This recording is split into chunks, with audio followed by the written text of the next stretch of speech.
Alright, I am back with a video that is not about Destiny 2 or Diablo 4. I'm taking a rare break to focus on the biggest video game news story of the year, which has been ongoing for over a year.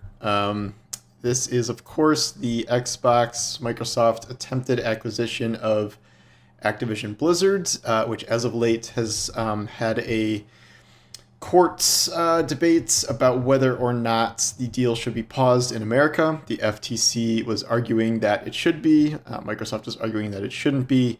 And today a ruling came down from the judge in the case that no, there is no injunction. Microsoft does not have to pause the deal.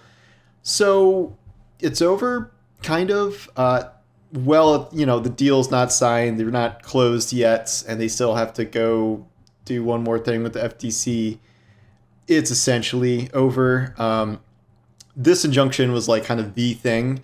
Microsoft and Activision both maintained that they might just have to walk away from the deal if this injunction was granted because of reasons. Just a side note, you're not going to get like the most expert legal analysis from me here. That's not really my field, and I'm just sort of commenting on how this all went down overall. So this is almost assuredly done now.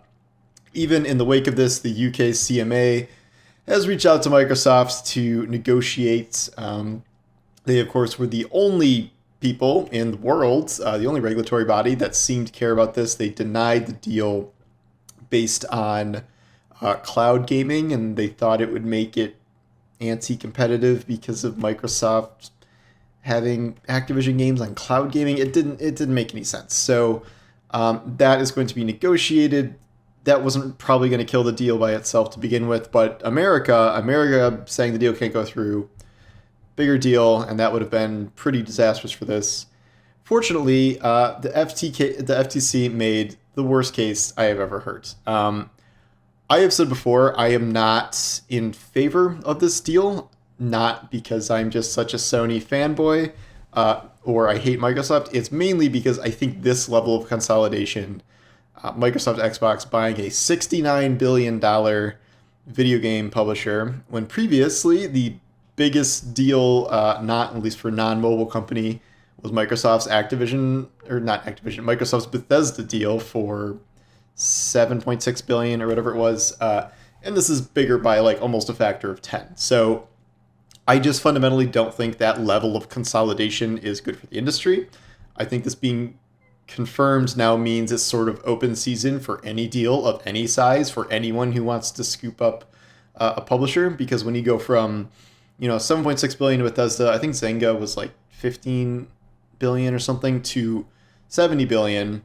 All the other studios are in between that. You have EA, I think is 36. I think Take-Two is 20. Sega's maybe like 8. Ubisoft, CDPR are like 3.5. So like you get what I'm saying here. So if you approve this, it's sort of just open season. Like why would you not? Why would anyone care about almost any deal less than this outside of kind of extenuating circumstances?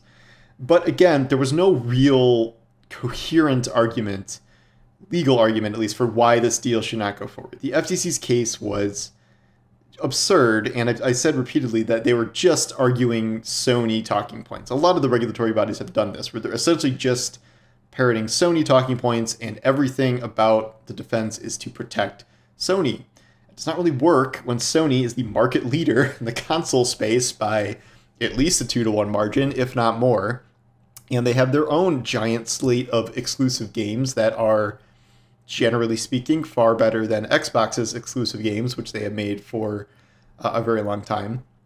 And the FTC's argument was like, it was nonsense. It got into the weeds of like, well, if Microsoft gets Call of Duty, like, they could offer like exclusive skins and like, stuff that wasn't available on PlayStation. It's like PlayStation literally does that all the time. They make deals with Activision and they get exclusive skins and stuff.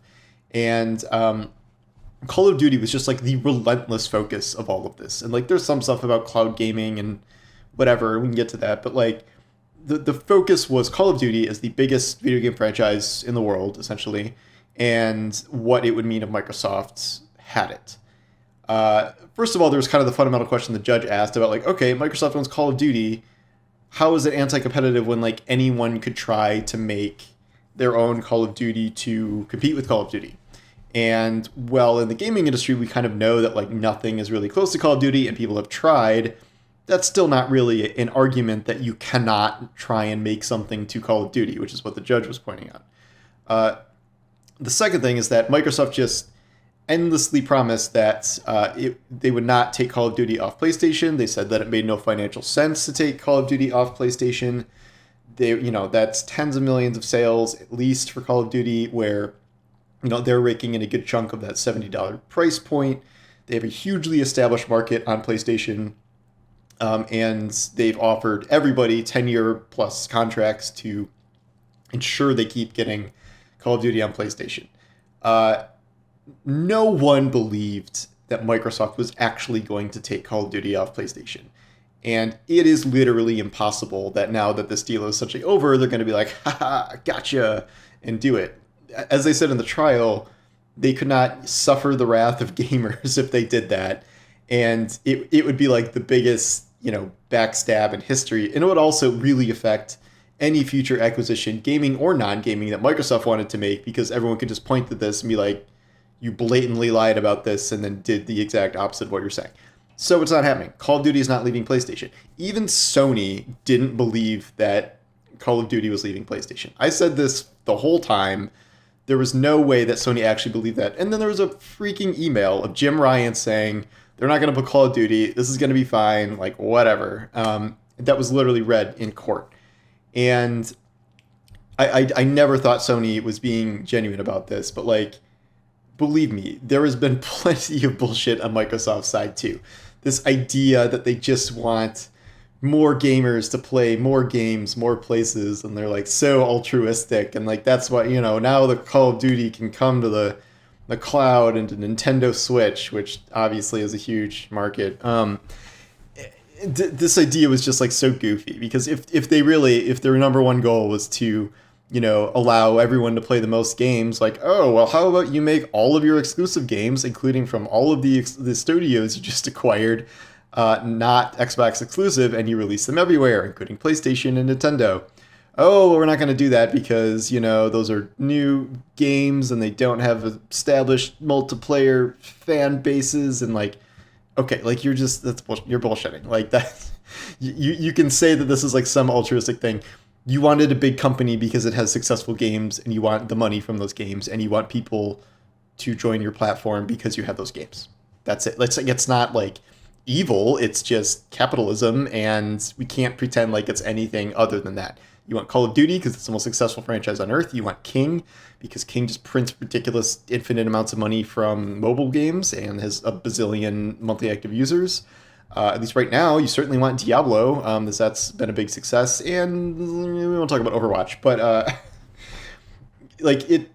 this was sort of always where this was going to go. As soon as you saw the FTC's arguments and like listened to what they were saying and just the utter incoherence of it, like half the time they didn't like understand the gaming industry. Like they were asking if you needed a Windows key to stream, and the other half they were just literally parroting Sony. And the judge in her decision was like, you are protecting Sony, you are not protecting consumers. And that was very apparent essentially the entire time, that they were just trying to defend essentially one company in particular. And like people have been like, oh, it's a foreign company and they're going against American interests. I'm like, okay, but that's beside the point. Like the point is they were trying to protect one specific company as opposed to the actual, general gaming public. And they were unable to prove that like direct harm would come to PlayStation gamers because no one believed that Microsoft would remove Call of Duty from PlayStation. And they're not going to. However, okay, so short term, essentially nothing is going to change.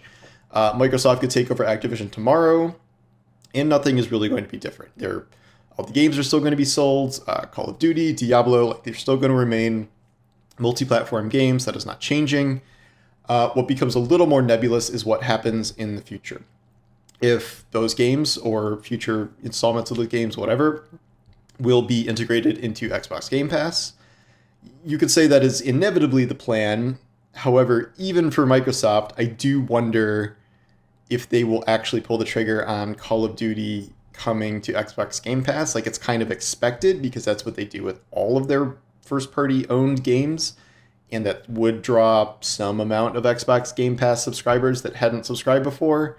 And yet that is a lot of sales to give up, technically both on PC and Xbox, for the biggest selling franchise in the world. So, but like worst case scenario, Xbox gamers are getting some sort of benefit, whereas nothing is really changing for PlayStation gamers, except they don't get their cool, unique skins for the season or whatever. Like, who cares? The longer term picture of this is kind of like I was hinting at before, that it feels like everything is fair game now. And, well, things will go to regulation and be under scrutiny. Like, a lot of publishers are going to be trying to be sold, and then a lot of major players are going to try and buy up publishers in an arms race that is essentially already happening. The main players, obviously, are Sony and Microsoft. Sony just picked up Bungie. They have other studios they picked up recently, smaller ones. Microsoft picked up a ton of studios, and they're still going. I feel like they'll probably pump the brakes for a while, but that leaves, Square Enix just sold off pieces of it to apparently get ready to be sold. I think Sony may end up buying Square. There are, you can say Ubisoft, EA, Take-Two, CDPR, all of these studios of, ranging from 3 billion to 30 billion. Those are technically for sale. Like, I would say anyone in this industry probably has a number, except maybe like Nintendo. I don't think Nintendo would ever sell for any reason. You could give Nintendo $500 billion and they probably wouldn't sell. So what this means is I think Sony is going to have some sort of snap back to this. I don't know how long that'll take, but neither Sony nor Microsoft are done acquiring studios. That much is clear. What is a little up in the air is whether a lot of the big tech folks are going to get into this in a serious way. There is always all this talk about Amazon potentially buying up someone. There was this weird morning that one time where apparently they were going to buy EA, which was not true. But it's not outside of the realm of possibility. I'm just wondering how much those tech companies really do want to get into gaming in a big way. Amazon has struggled a little bit with Twitch, which isn't profitable, and like game development's expensive, and they have their giant ass TV shows that cost $1 billion that are not that great. So they might not be looking to suddenly fund, billions of dollars worth of video games. Meta, I don't know. They're busy building Twitter clones and things, so I don't think Meta is going to buy anyone in a serious capacity. And like certainly, I do think there are a number of studios that would like to remain independent, and like as much as everyone wants, a big payday, I think a lot of studios probably do like their independence, even if there is, a number. So I don't think it's going to be instantly like everything is divided up between Sony and Microsoft. It is, when you look at the grand scope of things, it is tilted in Microsoft's favor, clearly, if this comes down to it, because they are wildly a bigger company than Sony. Like, that's not even close. Microsoft is one of the biggest companies on earth. Like, in a given day, they might be close to the biggest. It's them and Apple and Amazon, they're all up there. And Sony is a fraction of their market cap. Like, I think it was, if they bought Activision, that would be like a third of Sony's market cap or something like that, or half. Like, it was, it's a deal they essentially could not make. So I think that was part of the anti-competitiveness of it, but that was not really ever brought up as a thing because capitalism, I don't know. But I don't really think this will affect on-the-ground gamers, at least not for a long time. It will help Xbox gamers when more Activision Blizzard stuff starts coming to Game Pass. I don't know if that means for sure Call of Duty will, or if they'll someday move Diablo and expansions and whatever to Game Pass. You think you have to keep in mind there aren't even that many Activision Blizzard games. There's like 4 or 5 essentially, like main ones. It's, Call of Duty. Activision had 12 different studios working on Call of Duty to make it this yearly giant release. And there's been some indication that Microsoft may scale that back a bit, and they might not do it every year anymore, and they're going to maybe retask some of the studios to like draw out some old Activision IP, but like who knows how long that'll take, who knows how long that'll go. On Blizzard's side, like Diablo's great. Diablo's a great game, and they're going to do this seasonal thing and expansions, so that's going to just be coasting. Overwatch is turning into kind of a disaster, and I don't know what else Blizzard has planned besides those two. World of Warcraft is going forever, but that's a PC-based game, so it doesn't really count. And then after that, it's like sometimes there's a Tony Hawk game or a Crash Bandicoot rework or something like those are like the main things, and everything else, even though there's IP they can draw on, it's kind of tertiary, and it would take a super long time to develop. So that's all like way down the road. I'm more curious about what this means for other acquisitions and how that affects the rest of the industry, because, if you start having two or three companies buying up all of the big independent publishers, then you start getting into like really kind of set camps and stuff. And like maybe it's a future where when these are bought, there's less, making things exclusive. Like say someone buys Take-Two. Are you going to make GTA 6 exclusive to your console? I don't know. Like, I think you want 100 million GTA 6 sales in your pocket over the long course of things. So like even if something like that does happen, it could very well mean that whatever the games are, they stay multi-platform. So we saw that with Bungie already. Destiny 2 is not being, made an exclusive. Even the upcoming Marathon is not being made exclusive. And then on Xbox side, we have Call of Duty, we have Diablo, we have Overwatch. Those are not being made exclusive as far as we know. So I think even with more acquisitions, you might see stuff like that on some larger franchises, but then periodically you get in kind of weird situations where Microsoft's like, oh yeah, Starfield, well that's a new IP, and that's like our thing now. But then it's like, well, what about Elder Scrolls? Like, that is a game everyone has played for 2 decades and is not a new franchise at all and has a giant established player base. What about that, Microsoft? And in this trial, they said no decision has been made yet on that. So a lot of stuff is still pretty nebulous. But I'm not a huge fan of the deal because of overconsolidation. In no way did I think this deal was not going to go through, because this is 2023 and giant corporations usually get what they want when it comes to stuff like this. 3, actually seeing the case unfold, the FTC was terrible, and Sony was being very obviously hypocritical in the arguments they were making and essentially passing to the FTC. So this was always kind of the expected result. I am not remotely surprised that this is how things went down. Again, I don't think short-term anything is going to change, but we will obviously have to keep an eye on this long-term.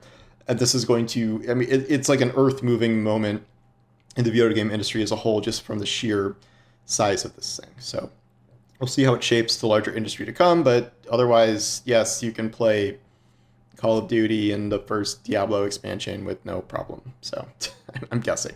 But anyway, thanks for watching, and I will talk to you soon. Take care.